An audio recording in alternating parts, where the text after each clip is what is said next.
Well, thanks everybody for coming along today. Welcome to another Lowy Institute event in Canberra. I believe we call these Food for Thought, this series of events, and we're confident that you'll have plenty to digest after today's session. Rory Medcalf's my name. I know many of you, not all of you. I direct the International Security Program at the Lowy Institute.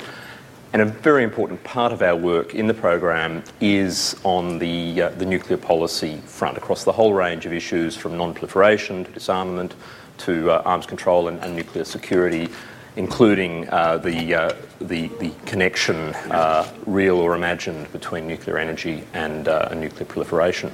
So it's our pleasure, under that project, funded by the Nuclear Threat Initiative in the United States and their nuclear security project, it's our pleasure to bring Professor Scott Sagan to speak to you today. It's always said that one can't think of anyone better to address the subject than the person who happens to be standing in the room, but I think on this occasion we're pretty credible in saying just that. Professor Sagan's background and expertise across the spectrum of nuclear proliferation issues, nuclear security issues, is pretty unparalleled, I think, in the world of scholarship in the United States and internationally. Scott Sagan is currently the Caroline S.G. Munro Professor of Political Science at Stanford University, as well as being a Senior Fellow at the Centre for International Security and Cooperation and the Freeman Spogli Institute.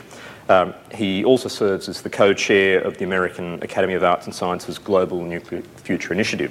But before taking on these roles, I think Professor Sagan had a very interesting career, both as a scholar and I think at times as an informal advisor to government in the United States as a consultant. He's been a lecturer at Harvard University and served as a special assistant to the director of the Organisation of the Joint Chiefs of Staff in the Pentagon, also as a consultant to the Office of the Secretary of Defence and the Sandia National Laboratory and the Los Alamos National Laboratory. So a really wide-ranging career, a practitioner as well as an expert in the truest sense. I won't go into detail about his published work, but there are a few, I think, highlights worth bearing in mind. In particular, his quite famous debate, or really ongoing debate, with Kenneth Waltz on the question of whether more nuclear weapons may or may not be better. I'll leave it for you to judge which side of that debate Professor Sagan is on. In addition, he's done some excellent work on South Asia, including an edited book recently, and some ongoing work on the US Nuclear Posture Review, the 2010 review, and its importance, its impact, President Obama's agenda, which you'll be hearing about today, and also nuclear security and the future of nuclear power, including after Fukushima. And we'll hear more about that at the Lowy Institute in Sydney tomorrow. So if you don't get to Sydney for that, there'll be a podcast on the internet sometime soon. It's my pleasure then to introduce Professor Sagan, who will speak for about 30 minutes or so. Just to remind you, this is being recorded, so please switch off your mobile phones. And in the Q&A session afterwards, once again, I'll ask you to introduce yourselves and bear in mind that this is on public record.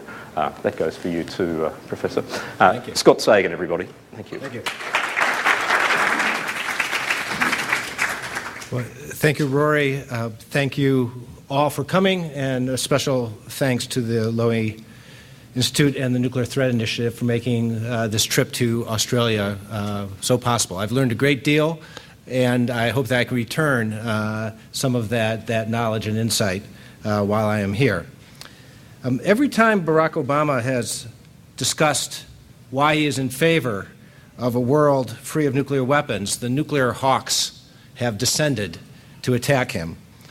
After Obama promised in his 2009 speech that the United States will take concrete steps towards a world without nuclear weapons, former Secretary of Defense James Schlesinger declared that the notion that we can abolish nuclear weapons reflects a combination of American utopianism and American parochialism. And after the president won the Nobel Peace Prize, in part for his disarmament vision, Time magazine even ran an essay entitled, "Want Peace? Give the Nuke a Nobel Prize." But I believe that President Obama is right to declare often and loudly that the United States should remain committed to work in good faith towards a world without nuclear weapons. After all, Obama is simply reaffirming what is both in the NPT and as U.S. law. The Non-Proliferation Treaty in Article 6 says that all members must pursue negotiations in good faith on effective measures related to a cessation of the nuclear arms race at an early date and to nuclear disarmament. And since a treaty ratified by the U.S. Senate is the law of the United States, President Obama, in saying that he will work in good faith and take efforts to move in that direction, is simply stating that he will follow U.S. law. How well has he succeeded? Have others followed along? What roadblocks remain?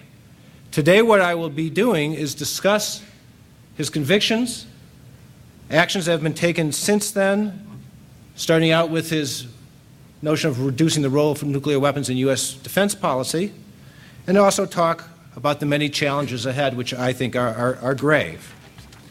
But let me begin then with something that's in the U.S. hands, which is what is our own nuclear posture. The first step the Obama administration did was to form a nuclear posture review that, for the first time, was not run just by the Department of Defense, but rather brought in State Department and other members of the U.S. foreign policy and security establishment, and looked not just at the question of deterrence and stability, but rather looked at the effects of U.S. nuclear weapons posture and doctrine on non-proliferation and on counterterrorism. By adding a new mixture of concerns and extra voices into the debate, I think the posture review was a very positive one. It argued, as noted here, that there's a linkage between our nuclear doctrine and our disarmament efforts and the efforts to try to bring other countries involved to have more progress on non-proliferation policy. And it explicitly limited the use of nuclear weapons. It did not go as far as I would have liked, being an advocate of no first use as the U.S. as my preferred doctrine for the United States, but it did go much further than in the past by saying that we will give negative security assurances to all countries that are non-nuclear weapon states in good standing with their non-proliferation treaty requirements, and even will not use nuclear weapons if we are in a war with such a country. Even if such a country uses chemical or biological weapons against us, we will not use nuclear weapons. A much more firm negative security assurance than ever existed in the past. Now, that first point about demonstrating seriousness on disarmament being linked to non-proliferation measures was a theory, what social scientists or scientists would call a hypothesis. It wasn't a proven fact.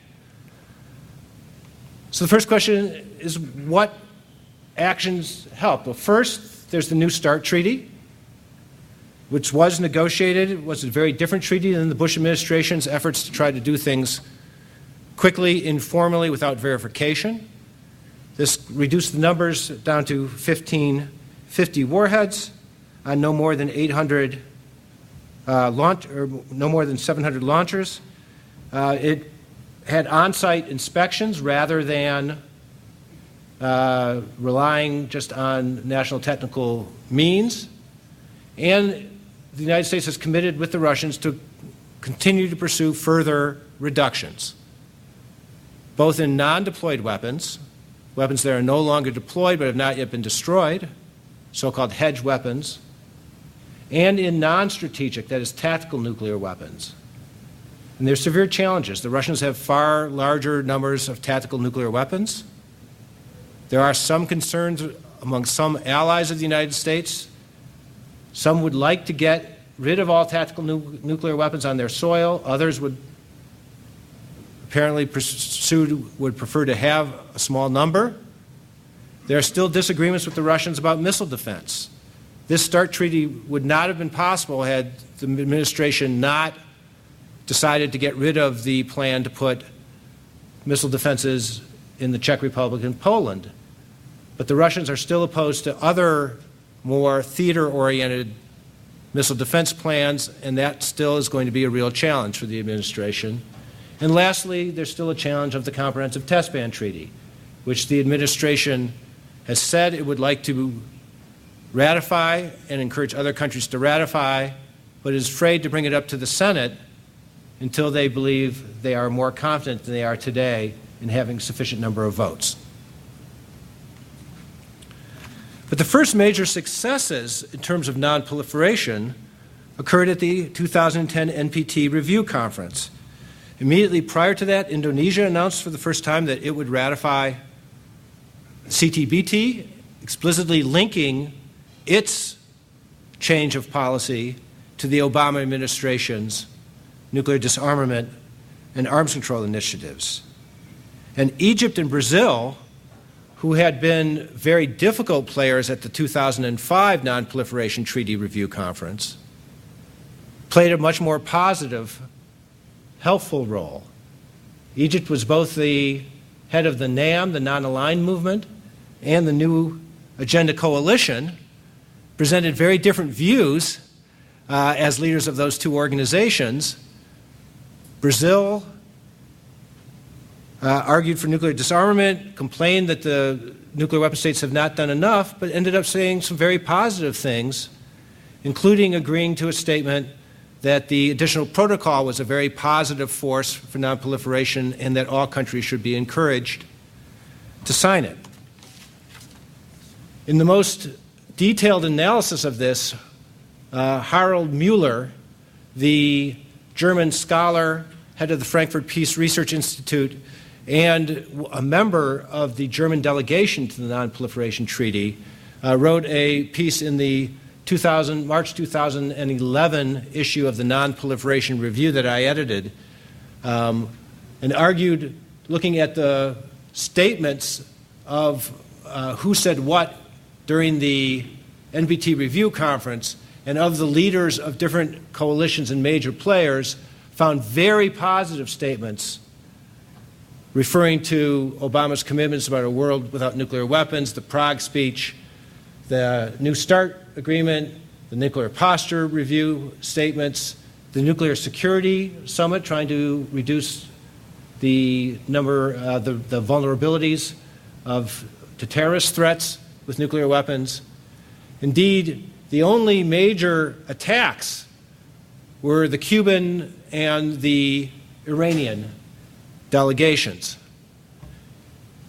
The Iranians arguing that the United States' refusal to the limitation of the nuclear negative security assurances to states that are in compliance with their NPT review, their NPT non-proliferation commitments, the Iranians argued was a threat against them, and that the United States was making veiled threats of using nuclear weapons. They should be kicked off the IAEA board, that the Obama administration is threatening non-nuclear weapon states.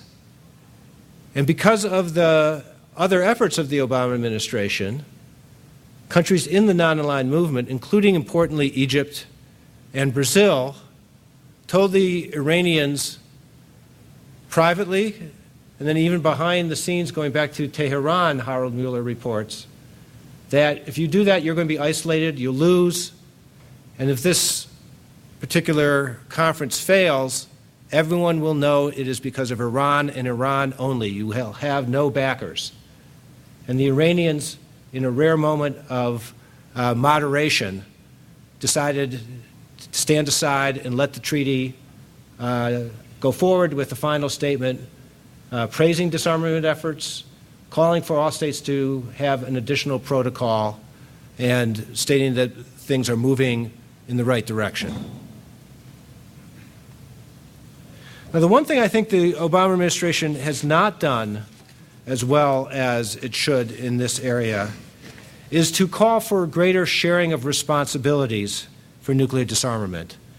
The standard interpretation of the NPT, the Non-Proliferation Treaty, is that it's a bargain between nuclear weapon states and non-nuclear weapon states. And you see one of the great American physicists, my late colleague Wolfgang Panofsky arguing here about the treaty mechanisms, that the non-nuclear weapon states agree not to get nuclear weapons, and in exchange, the nuclear weapon states agree to work in good faith towards disarmament, knowing that there are severe challenges and it's difficult to do that, and promise to help the inalienable right for peaceful application of nuclear energy. And President Obama, in the Prague speech, made statements that were very much in line with that. That's the bargain.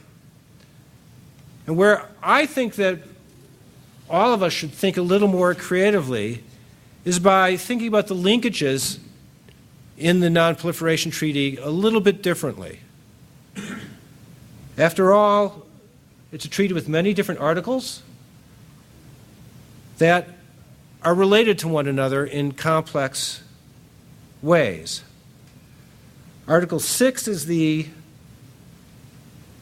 article that states that states should work in good faith. And Article 4 is the statement that states have an inalienable right. As Article 4 puts it, nothing in this treaty shall be interpreted as affecting the inalienable right of all parties to this treaty to develop, research, production, and use of nuclear energy for peaceful purposes.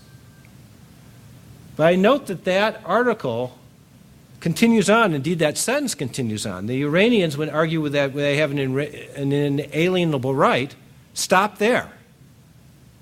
But that sentence continues to say, peaceful purposes without discrimination and in conformity with Articles 1 and 2 of this treaty. Article 2 of the treaty states that countries must not pursue nuclear weapons. And if the International Atomic Energy Agency, which is tasked to confirm whether that each country is actually abiding by its Article 2 commitments, cannot do that, the Article 4 so-called inalienable right is a conditional right, and it is at least temporarily waived.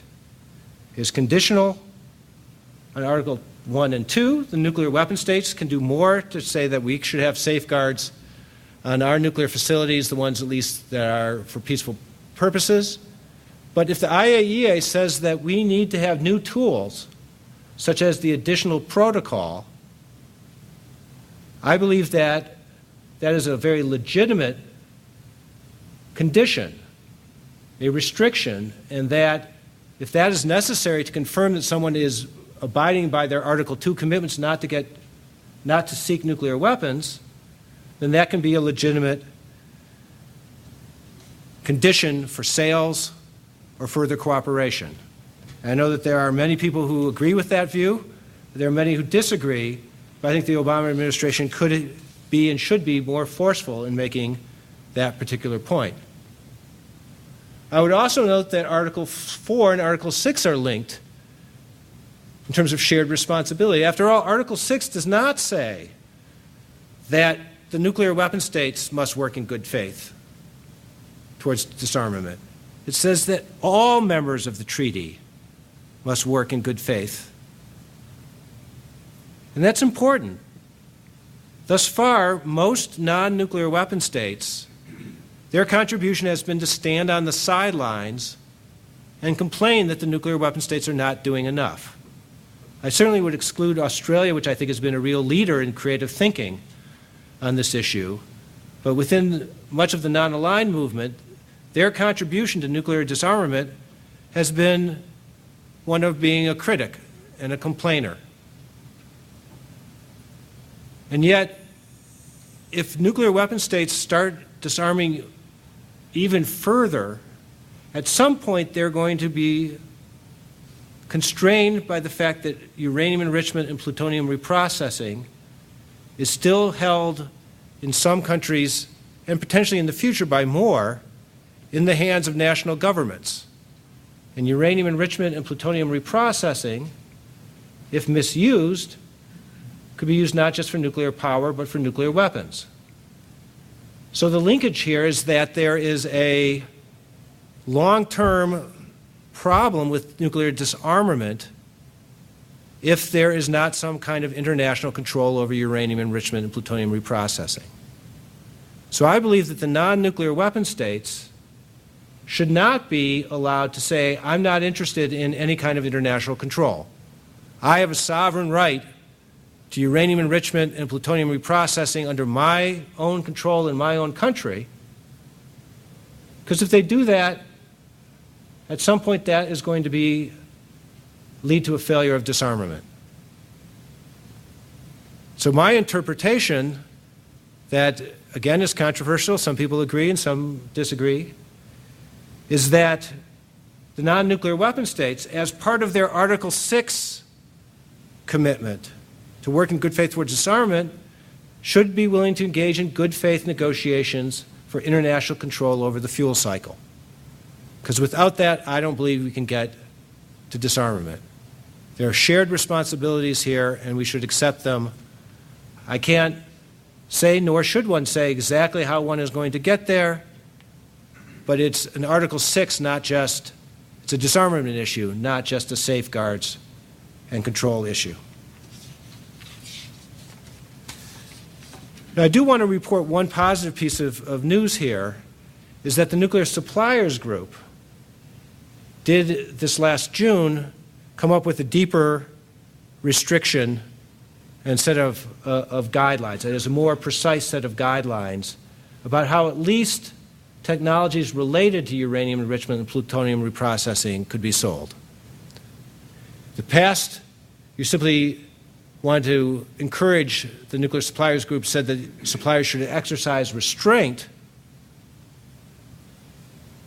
And now, for the first time, there are more strict guidelines that include that not just that a country has to be a member of the NPT, something that is something that the Indians did not like in this particular agreement, but it also stated it's not just enough to be a member of the NPT.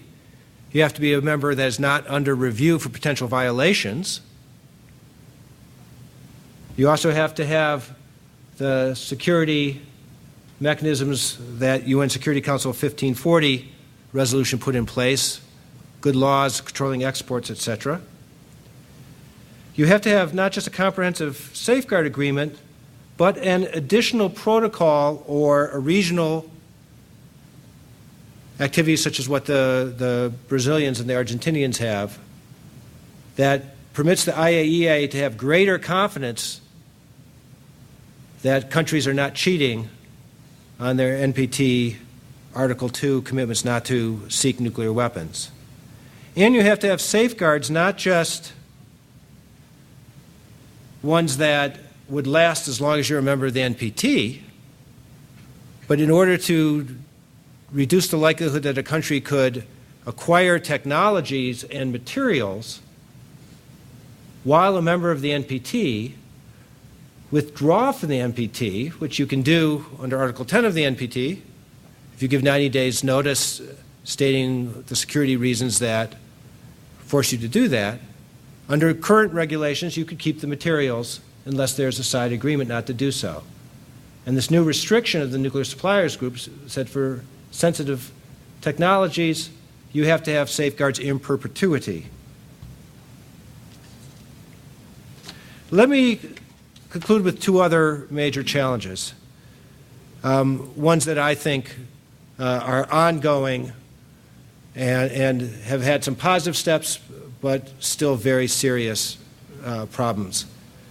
First is that the threat of nuclear weapons and nuclear materials is no longer one just of state proliferation. It's of nuclear terrorism. And regardless of what happens to the al-Qaeda organization now that Osama bin Laden has been killed, I believe that the danger of nuclear terrorism existed long before Osama bin Laden formed al-Qaeda and will exist even if al-Qaeda is significantly weakened. The Baader-Meinhof gang, the West German left-wing terrorist groups, the Red Brigades, Chechen rebels, the Aum Shinrikyo, the Japanese religious cult, all pursued with limited but nonetheless serious intent, limited success but serious intent, the acquisition of nuclear materials and nuclear weapons. Terrorists more recently have been believed to be pursuing radiological dispersion devices, nuclear materials, and nuclear sabotage. James Cummings, a neo-Nazi in the United States in Belfast, Maine, was shot and killed by his wife in February 2009. He was planning at the time of his death to set off dirty bombs during President Obama's inauguration. In his home were found 4 small jars of uranium, 2 jars of thorium, 4 one-gallon containers containing hydrogen peroxide and lithium metal. He had literature on how to build dirty bombs and was hoping to have some kind of radiological incident. He was killed because of sexual abuse against his wife. His wife murdered him, but no one in the police knew about him and his terrorist plot until afterwards. A lucky escape. Darren Borat, resident of the United Kingdom, used fake student identification cards to conduct research for what is, in essence, a terrorism term paper for Al-Qaeda Central. He was arrested in 2004, but only after he developed reports on rough presentation of dirty bomb projects back in Pakistan at Al-Qaeda camps. He argued that there were particular commercial technologies, in particular some alarms that have a small amount of americium in them, that if you took enough of these fire alarms, put them together, put a conventional explosive around that and burned the material, exploded in a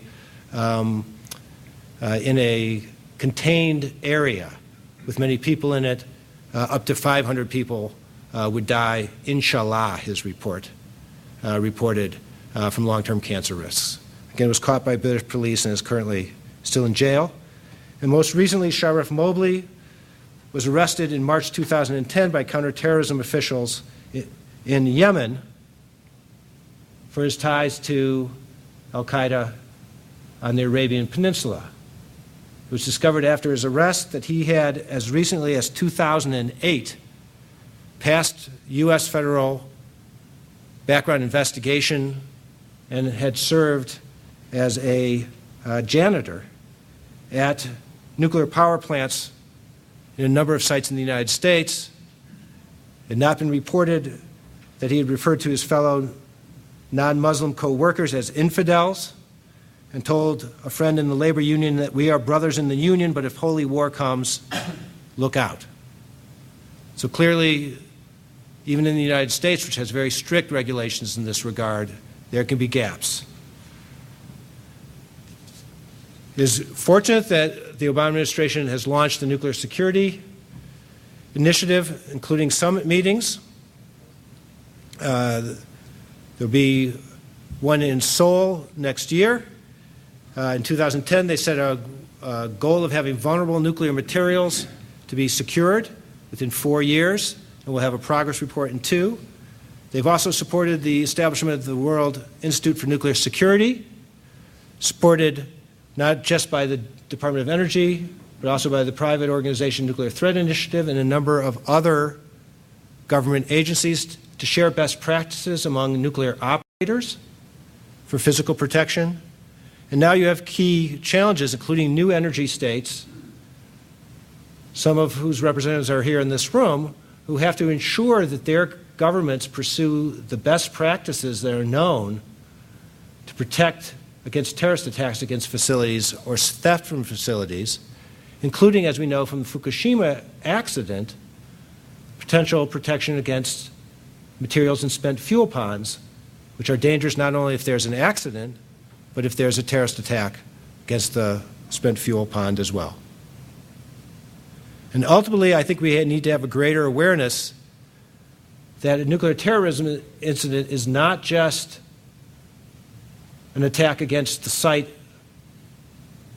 of the initial attack, but because of its economic consequences, would have severe consequences everywhere.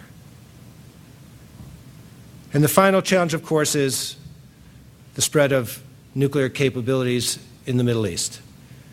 And here you have a picture both of the Al-Kubar reactor, which Israel destroyed in an air raid in 2007 in Syria, but Syria still has not been brought under sanctions because of the refusal of the UN Security Council, in particular the Russians and the Chinese, to support sanctions for what was a clear violation of their Article 2 commitments, building a nuclear reactor secretly with the North Koreans not reporting it, and then not letting the IAEA come in to have full inspections of other facilities. And lastly, you have a picture of the Iranian president walking through the Natanz reactor, or Natanz uranium enrichment facility. And we know from the new IAEA report that there is much evidence of Iranian nuclear weapons-related research, not just information that the United States has suspected, but that the IAEA now confirms from multiple sources. I should note, however, that there's nothing in that IAEA report which focuses on the years before 2005 and asks for inspections and more information and more transparency. There's nothing in that report that says Iran is about to acquire nuclear weapons today. So in my judgment, there is still time to work on both diplomatic and other means to constrain Iran and hopefully bring it back to the table. We are not at a crisis point, in my judgment, where a military attack or accepting Iran with nuclear weapons are the only horrible options that are on the table.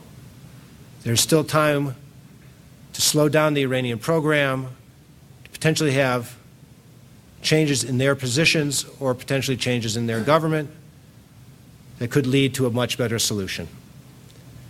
And I'll just conclude here and then take questions and comments. To me, President Obama was absolutely right to state that the United States will work in good faith. Good faith does not mean that it will be easy. It does not mean that we can do it alone. It means that with other nuclear weapon states and with non-nuclear weapon states, there is much that we need to do, and we need to work even harder. As long as nuclear weapons exist, we will have to practice some form of nuclear deterrence. But in the long term, nuclear deterrence is a risky way of ensuring global security. And therefore, I believe that a commitment to work in good faith, combined with an effort to work with non-proliferation, are tied together so that we can have a nuclear future that contains nuclear energy but has minimal nuclear weapons risks. I'll conclude there, and I look forward to questions and comments from this distinguished audience. Thank you.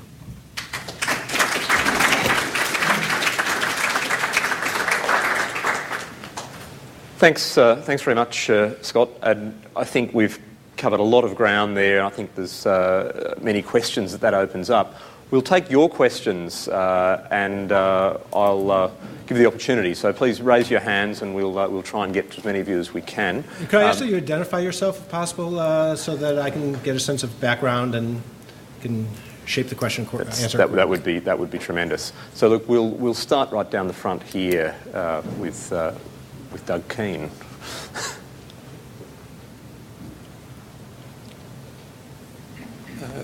Professor Sagan, thank you. My question is about the extent to which thinking about this subject in Washington, in the US, is influenced by the strategic situation in the Asia-Pacific. As you know, nuclear disarmament, nuclear arms reductions are harder in some regions than others. The global perspective does conceal many difficulties. It would, for example, be hard to persuade Pakistan to adopt a no-first-use policy, given its military situation. But similarly, in the Asia-Pacific, in the West Pacific, the topic of the day is reassurance of the countries of the region against the rise of China, its economic and military power. America at the moment is doing a lot of work to reassure the countries of the region that America will stand by those countries in any future confrontation. So my question is, does the prospect, for example, of Chinese military, conventional military superiority in the West Pacific figure at all in the debates in the US about what you've been talking about today? Well, my own view is that people are both aware of the North Korean nuclear development and aware of the growth of the Chinese military. Compared to the U.S. defense budget, there's still growth in the Chinese military, but I would not assume that the Chinese have or will soon have what you would call conventional military superiority in the Western Pacific. I think the United States is committed to maintaining strong ties with allies both in the North and in the Southern Pacific regions. But I would note that I think where the Obama administration has done something very useful is try to differentiate between what is sometimes called the nuclear umbrella and various forms of conventional and nuclear extended deterrence. The term nuclear umbrella conflates using nuclear weapons to protect against conventional attacks, chemical, biological attacks, and nuclear attacks. And what the Obama administration has offered, certainly to the South Koreans and the Japanese, is let's discuss various threats that you feel you face in more detail and try to adopt more precise forms of extended deterrence that would not necessarily use nuclear weapons as a crutch on which you should stand, but rather think about that as a ultimate deterrent used under only very, very restricted circumstances, and think about practical conventional capabilities that we should develop together and to share. So I think the concerns are there, and the sharing of responsibility is also there. Thank you. Next question, the gentleman over here. Daniel Craig from the Department of Defence. Professor Sagan, do you consider that an Australian agreement to sell uranium to India would be a backward step with respect to nuclear disarmament? You would come to that eventually. I did think somehow that might come up. The American historian and John F. Kennedy confidant Arthur Schlesinger once said that liberals, political liberals with small l, have a distinct weakness.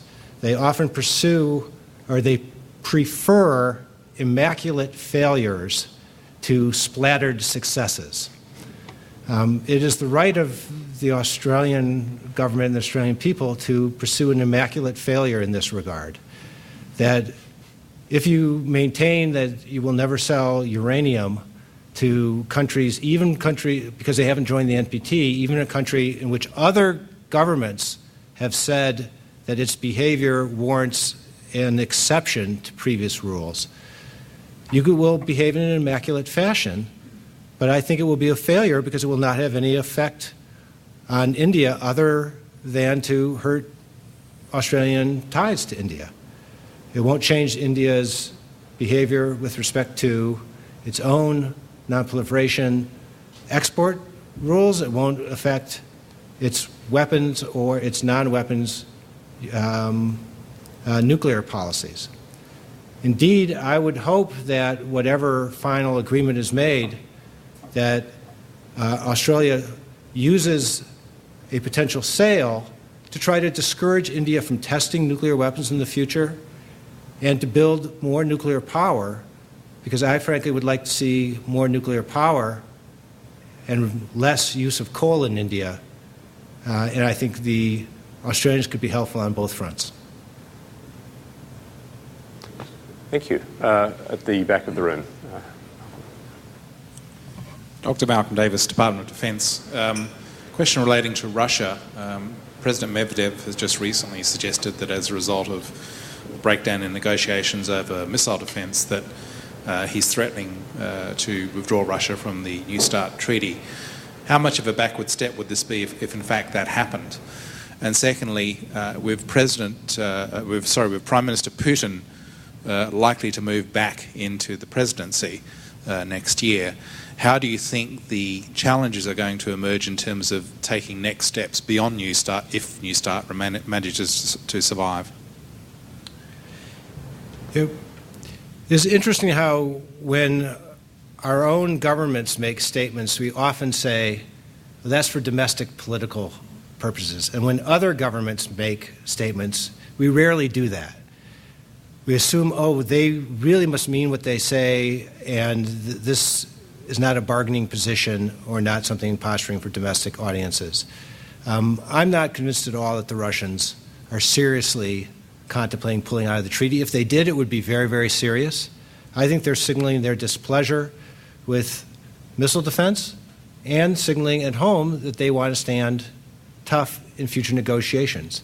I expect those negotiations to continue regardless of who's the leader in Russia, and I would assume that the Russians, as always, will bargain very, very hard for what they see as being in their interests, and the question will be, can there be common ground? If you look at numbers as high as 1,550, I think there's a lot of still bargaining room to go down much further.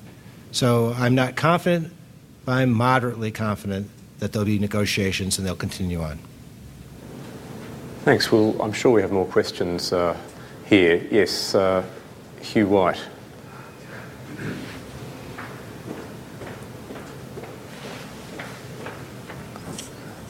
Thank you, and thanks. Really interesting talk. I'm going to risk irritating Rory by asking you two questions.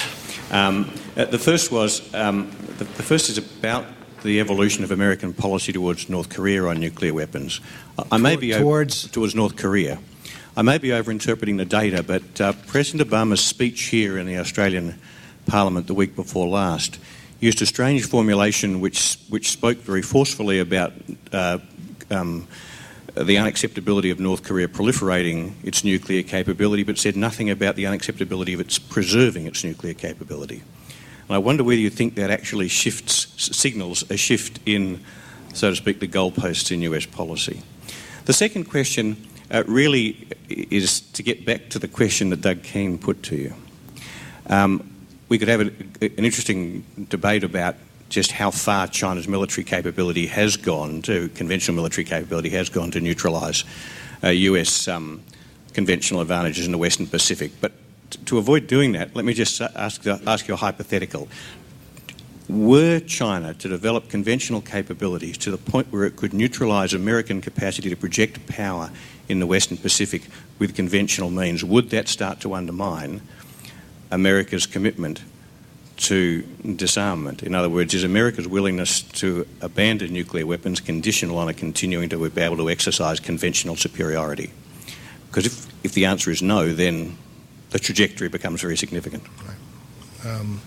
On the first question, I believe that both concerns about the continued existence of nuclear weapons and concerns about the North Korean proliferation of technology and knowledge and expertise to other countries have long been two strands, and there may be slight changes in one speech towards another in terms of emphasis, but I don't think there's been any change in terms of objectives.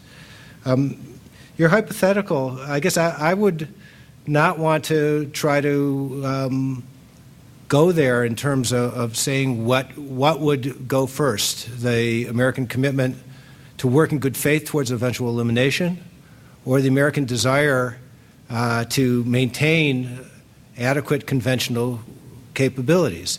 Those two are obviously very much interlinked, and what you have in the Nuclear Posture Review is a recognition that to reduce reliance on nuclear weapons, you have to provide more credible conventional capabilities, and that there are trade-offs there. But I'd resist the temptation to even speculate on the details of which would go first and how they would relate in the future. But clearly, the administration is signaling that it's aware of those issues and that its commitments to work in good faith include knowledge that good faith efforts on conventional capabilities must be included. Thanks. We've got a question here down the front as well. I think it's beginning to hot up a little bit in here. Okay. Thank you very much. My question was... please introduce yourself. Please introduce yourself. Okay, my name is Nasir Andesha. Our just question was about this, as it said that Pakistan is now have the fastest growing nuclear arsenal, and it seems that it will overtake United Kingdom as the number 4. So how that will fit into this President Obama's nuclear agenda of reduction of nuclear arsenals around the world, and given the situation, kind of near-perilous situation in Pakistan, that there is probably possibility of these weapons falling in the hands of the terrorists. Thank you.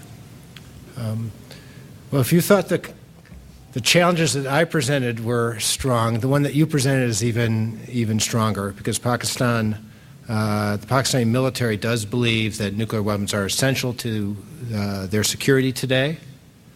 And I think you are also right to say that their acquisition of nuclear capabilities and growth of the arsenal, and in particular, interest in developing short-range missiles with smaller warheads, so-called tactical nuclear weapons, creates even more severe terrorist seizure threats and instability problems in the region.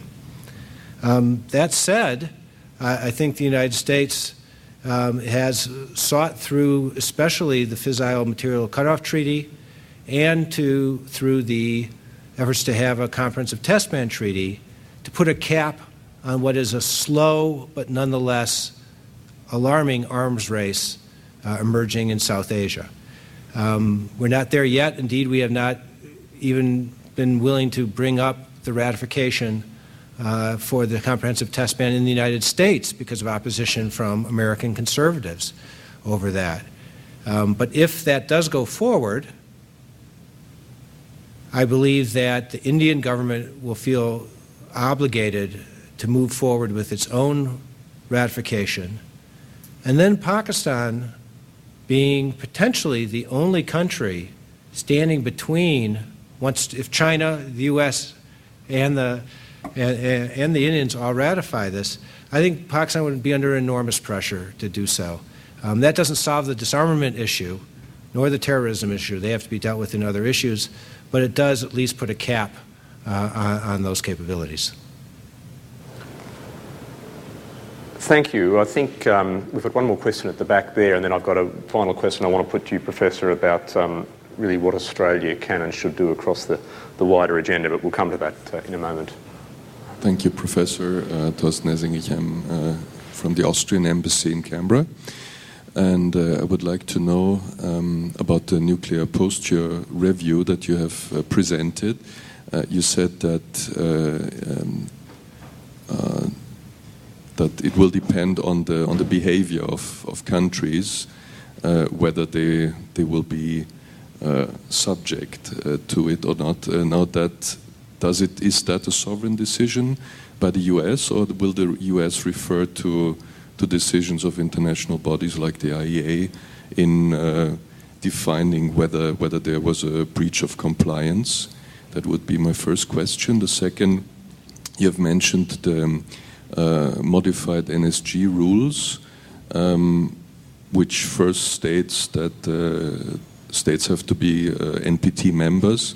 How does that relate to the Indian exception? that was passed at the NSG, and to that extent, what is the state of the implementation of that exception? Because to my knowledge, it's neither the American nor the Indian legislation has been passed in the meantime to make that exception a reality. Thank you.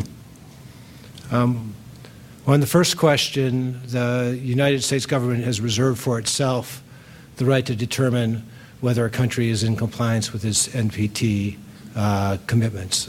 Clearly, the IAEA is the body that can both supply extra information and can bring international consensus to the United Nations. But with respect to American military capabilities and doctrine, the United States holds open the right to make those determinations on its own. With respect to the second Nuclear Suppliers Group question, it's my understanding that the French and the Russians have already started sales. So the exception made to India has had real effects on the Indian nuclear power program. The United States is getting much, much closer, but has not negotiated new agreement. It's negotiating agreements, but it has not yet had the commercial sales. But I think that's going to come quite quickly now. So I think that answers both of your questions. Thanks. Look, Professor Sagan, I just want to bring you back to Australia for a moment, and I'm still in Australia. Your visit here, your visit here, I think, is an opportunity both for us to hear your perspective, and I hope for you to get a sense of Australian policy thinking on a whole range of these issues. I want to ask you, as frankly as you'd like to express this. What could Australia be doing across the agenda you've been talking about that Australia is not doing? Where could Australia be focusing diplomatic effort, investing resources, perhaps amending policy positions, perhaps doing some new creative thinking? What aren't we doing that we could? Oh, well, I think I'll want to actually make comments like that at the end of the visit here rather than in the middle, because I want to have much further discussions with the Australian specialists. But what I would say is that I think Australia has been a real positive force, with including work of your institute, the work of the government, and of other organizations, scholarly and government organizations here, in favor of nuclear non-proliferation. Australia was not always an advocate of nuclear non-proliferation. There were periods in your history where you, as so many other countries, were interested in acquiring nuclear weapons. But since the brave decisions to join the NPT, I think Australia's played a very positive role. But the actual details of what you should be doing next, I will refrain until after I'm done with this visit. We won't let you off the hook in the long run, but just to conclude then, what do you see as the agenda going forward? I mean, you've talked about, and I think you've given a very reasoned, analysis and indeed defence of some of the key points of President Obama's agenda, but we also know that there's some very difficult times ahead on a lot of these issues. I'd be interested to know what are the 3 or 4 big issues you see in the years ahead? I think they've all been brought up by different people here. The question of how to manage a slow but prudent disarmament effort with a maintenance of credible extended deterrence is a great challenge. And that's not one that the United States can think through alone. It has to be an allied effort, and it will someday, I would think, have to include some kind of arms control efforts in the conventional sphere, not just on the nuclear sphere. So I don't view deterrence and arms control as polar opposite approaches. I think that they should go hand in hand. And I think the other issues that we've been talking about nuclear security, in terms of physical protection of nuclear materials, are going to be a growing, not a decreasing issue as more countries in your region and in others acquire civilian nuclear power. How to ensure that nuclear power does not inadvertently lead to increased terrorism risks is a long-term dilemma, and one that you can contribute greatly to.